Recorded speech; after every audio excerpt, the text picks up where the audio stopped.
The Varieties of Religious Experience, a study in human nature by William James. Lecture 10, Conversion Concluded. In this lecture, we have to finish the subject of conversion, considering at first those striking instantaneous instances, of which St. Paul's is the most eminent, in which, often amid tremendous emotional excitement or a perturbation of the senses, a complete division is established in the twinkling of an eye between the old life and the new. Conversion of this type is an important phase of religious experience, owing to the part which it has played in Protestant theology, and it behooves us to study it conscientiously on that account. I think I had better cite 2 or 3 of these cases before proceeding to a more generalized account.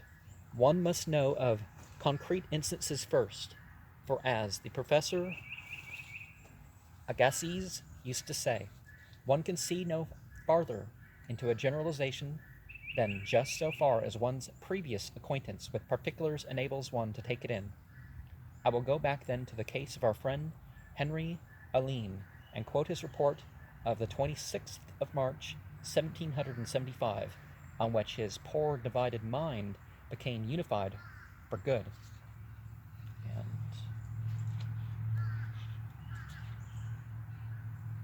this is from Life and Journals, Boston, 1806,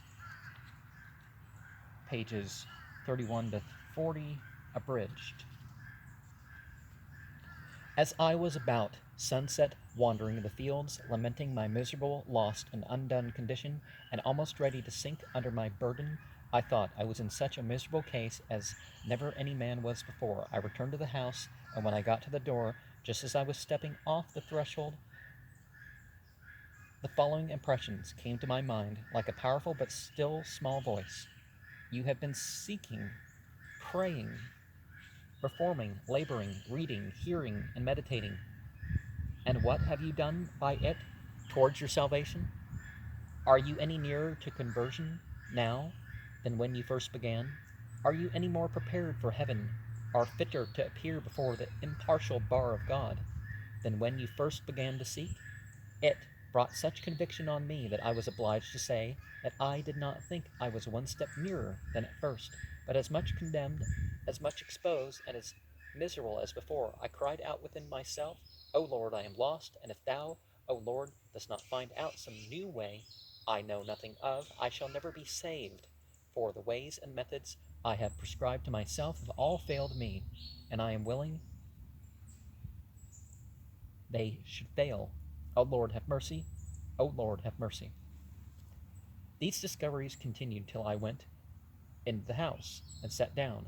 After I sat down, being all in confusion, like a drowning man that was just giving up to sink, and almost in an agony, I turned very suddenly round in my chair, and seeing part of an old Bible lying in one of the chairs, I caught hold of it in great haste, and opening it without any premeditation, cast my eyes on the 38th Psalm, which was the first time I ever saw the Word of God. It took hold of me with such power that it seemed to go through my whole soul, so that it seemed as if God was praying in, with, and for me. And of course, remember that Lord in the Psalms is usually a mistranslation for Yahweh, which renders as God as a noun and verb. About this time, my father called the family to attend prayers. I attended, but paid no regard to what he said in his prayer, but continued praying in those words of the psalm. Oh, help me, cried I. Thou Redeemer of souls, and save me, or I am gone forever.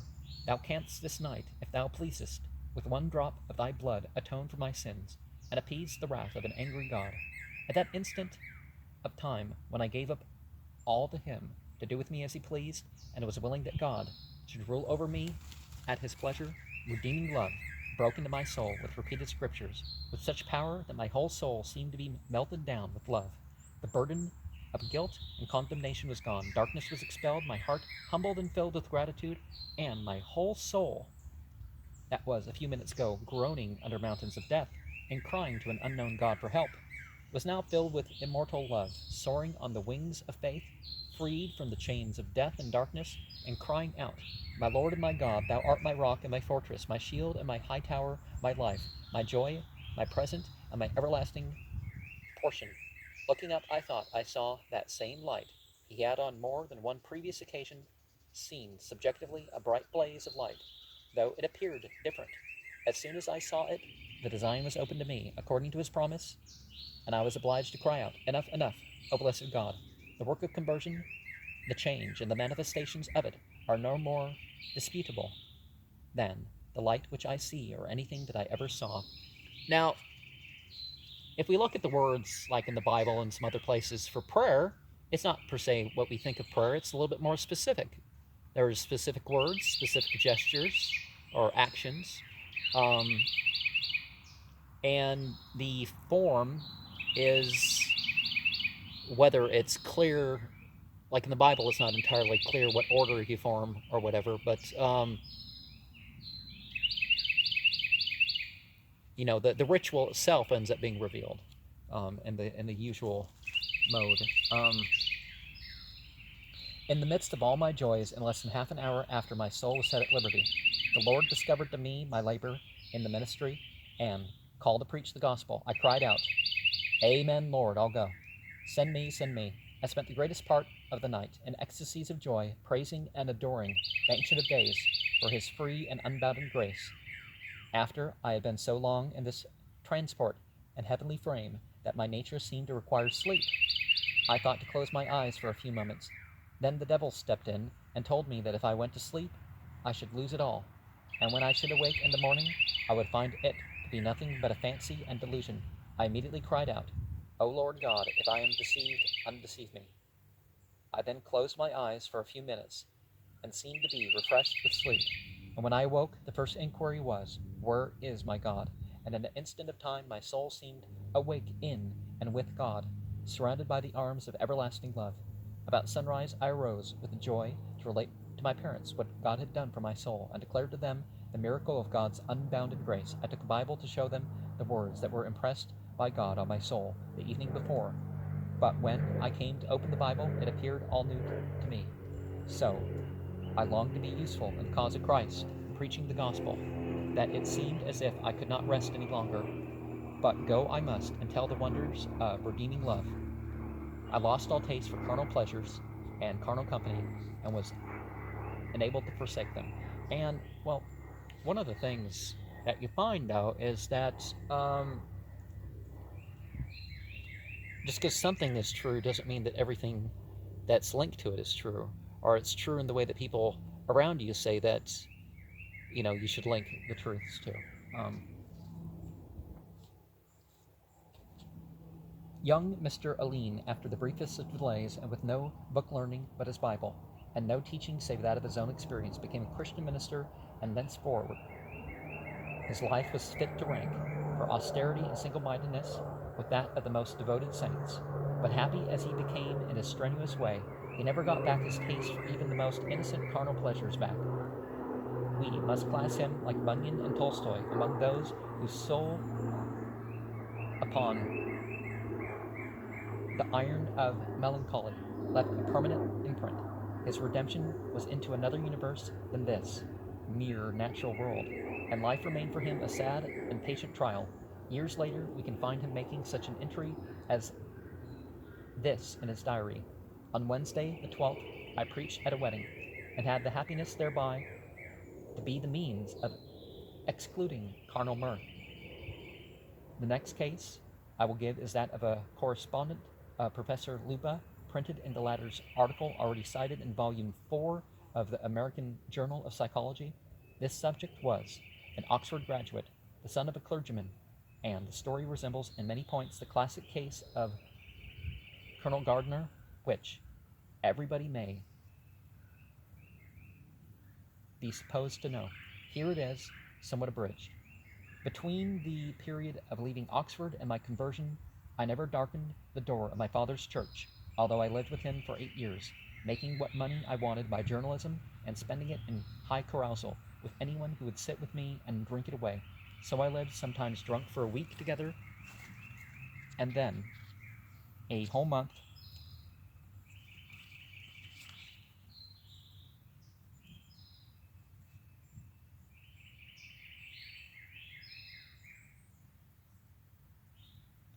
And then a terrible repentance, and would not touch a drop for a whole month.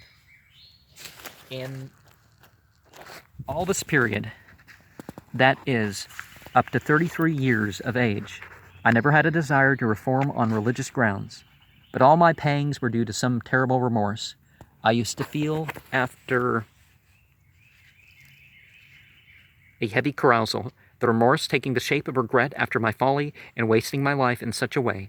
A man of superior talents and education, this terrible remorse turned me gray in one night, and whenever it came upon me, I was perceptibly grayer the next morning. What I suffered in this way is beyond the expression of words. It was hellfire in all its most dreadful tortures. Often did I vow that if I got over this time, I would reform. Alas, in about 3 days I fully recovered, and was as happy as ever. So it went on for years, but with a physique like a rhinoceros. I always recovered, and as long as I let drink alone, no man was as capable of enjoying life as I was. I was converted in my own bedroom in my father's rectory house precisely 3 o'clock in the afternoon of a hot July day, July 13th, 1886. I was in perfect health, having been off from the drink for nearly a month. I was in no way troubled about my soul. In fact, God was not in my thoughts that day. A young lady friend sent me a copy of Professor Drummond's Natural Law and the Spiritual World, asking me my opinion of it as a literary work only. Being proud of my critical talents and wishing to enhance myself in my new friend's esteem, I took the book to my bedroom for quiet, intending to give it a thorough study, and then write her what I thought of it. It was here that God met me face to face, and I shall never forget the meeting. He that hath the Son hath life eternal. He that hath not the Son hath not life. I read this scores of times before, but this made all the difference. I was now in God's presence, and my attention was absolutely soldiered onto this verse, and I was not allowed to proceed with the book till I had fairly considered what these words really involved. Only then was I allowed to proceed, feeling all the while that there was another being in my bedroom, though not seen by me. The stillness was very marvelous, and I felt supremely happy. It was most unquestionably shown me, in 1 second of time, that I had never touched the eternal, and that if I died then, I must inevitably be lost. I was undone. I know it well, as I know now I am saved. The Spirit of God showed it me in ineffable love. There was no terror in it. I felt God's love so powerfully upon me that only a mighty sorrow crept over me, that I had lost all through my own folly. And what was I to do? What could I do? I did not repent even. God never asked me to repent. All I felt was I am undone, and God cannot help it, although He loves me. No fault on the part of the Almighty. All the time I was supremely happy. I felt like a little child before his father. I had done wrong, but my father did not scold me, but loved me most wondrously. Still my doom was sealed. I was lost to a certainty, and being naturally of a brave disposition, I did not quail under it, but deep sorrow for the past, mingled with regret for what I had lost, took hold upon me, and my soul thrilled within me to think it was all over. Then there crept upon me so gently, so lovingly, so unmistakably a way of escape. And what was it after all? The old story, over again, told in the simplest way. There is no name under heaven whereby ye can be saved except that of the Lord Jesus Christ. And, well, voices say a lot of figures in that place, but, that people hear.